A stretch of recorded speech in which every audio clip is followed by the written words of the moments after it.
un youtubeur fait un film aux États-Unis, ça donne Iron Lung, mais quand un youtubeur fait un film en France, Kaizen. Non mais les gars, ce n'est pas sérieux. J'ai pu voir Iron Lung au cinéma les gars, donc ça veut dire qu'aujourd'hui, on va en parler. Bon déjà les gars, ce qu'on peut dire, c'est que ça force le respect. Le film est réalisé par Markiplier. On suit un condamné qui s'appelle Simon, qui est forcé de piloter un sous-marin dans un océan de sang sur une lune désolée. Après un événement qui s'appelle le Quiet Rapt, qui a fait disparaître les étoiles et les planètes. Pour ce film, nous sommes en plein de l'horreur Lovecraftienne, ou en tout cas, il a essayé de reproduire l'horreur Lovecraftienne. L'être humain est insignifiant face au cosmos. Le monde est totalement incompréhensible, et la folie n'est jamais très loin. Bon déjà les gars, soyons honnêtes, Markiplier est un youtubeur, donc je m'attendais à avoir un court-métrage YouTube projeté sur grand écran.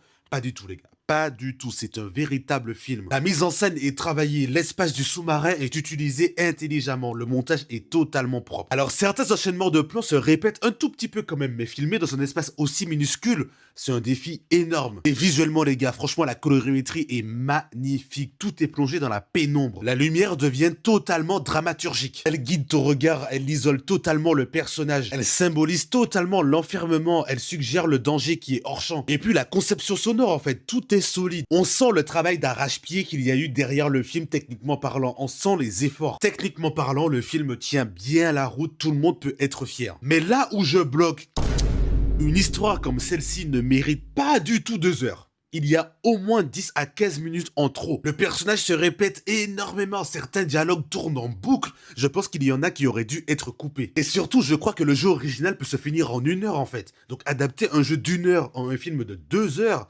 franchement, ça se ressent énormément. Le poisson extraterrestre n'est pas assez menaçant. Alors oui, les photos floues qu'il prend sont assez inquiétantes, mais il attaque très peu, on ne sent presque jamais sa présence. La tension retombe totalement. Et les flashbacks manquent de contexte. Ils sont mis là comme ça à des moments random. On dirait que si tu n'as pas joué au jeu, tu peux être perdu en fait. Alors peut-être que si tu as joué au jeu, tu vas comprendre des flashbacks, mais là, ils n'ont pas de contexte. Je vais être dur, hein, mais Markiplier, ça se voit qu'il n'est pas scénariste en fait. Il aurait dû engager un scénariste compétent. Réaliser et écrire un film d'horreur cosmique de 2 heures, c'est ambitieux, c'est peut-être trop pour lui. En vrai, le film Iron Lung a de très bonnes qualités techniques en fait, une vraie bonne mise en scène, une vraie ambition visuelle. Et le scénario et le rythme ne suivent pas du tout en fait. Et le rythme en horreur, ça fait tout.